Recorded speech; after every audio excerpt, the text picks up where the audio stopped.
Pejabat lama serta Ketua Mahkamah Syariah Melabuh dipersilakan menuju ke tempat yang telah ditentukan.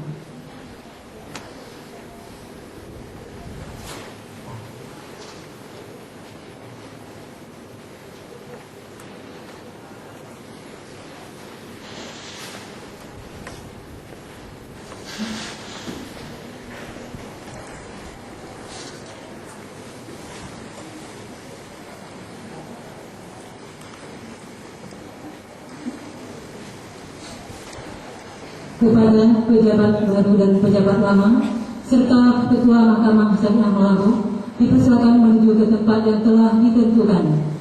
Hadirin tidak lupa mengucapkan selamat dan yang kami hormati sesepuh kita Bapak Syamsuddin Mahmud, mantan Gubernur Aceh.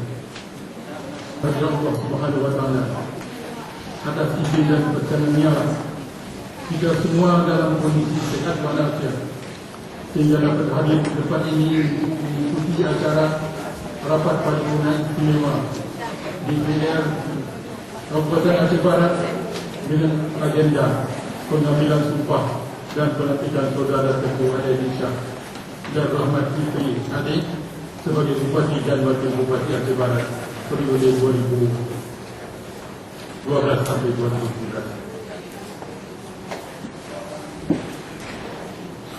Berkenaan dengan hal itu, kami atas nama pribadi maupun sebagai Kepala Pemerintah Aceh mengucapkan selamat kepada saudara berdua. Semoga Saudara Aidil Shah dan Saudara Rahmat Fitri bisa tampil sebagai pemimpin yang amanah dan bijaksana dalam menjalankan tugas dan kewajiban dalam 5 tahun ke depan di Kabupaten Aceh Barat ini. Khususnya kepada Saudara Ketua Aidil Shah yang hari ini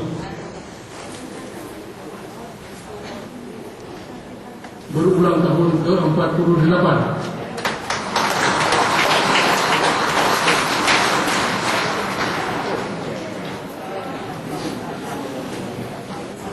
Saya mengucapkan selamat ulang tahun kedua.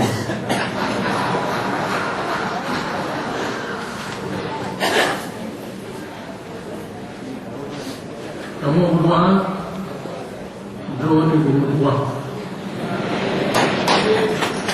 bahagia. Semoga seiring dengan utama umur, insyaAllah saudara semakin matang dalam setiap sikap dan tindakan. Yang sebenarnya bukan utama umur, berkurang umur. Makin tua atau makin tua sampai panggilan ilahi. Kalau rojo berpatah semangat tetapi hidup selama kita makin tua umur Allah Subhanahu Wa Taala, lupa buat yang amal yang jauh untuk kemaslahatan masyarakat dan rakyat di Aceh Barat.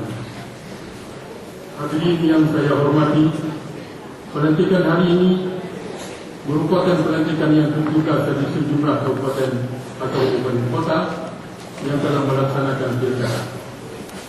Kita semua berharap dengan pelantikan yang kita lakukan pada hari ini, segera setelah ini konsolidasi pembangunan menuju Aceh Barat yang dicita-citakan dapat segera dilaksanakan. Kita yakin dan percaya bahawa rakyat Kabupaten Aceh Barat adalah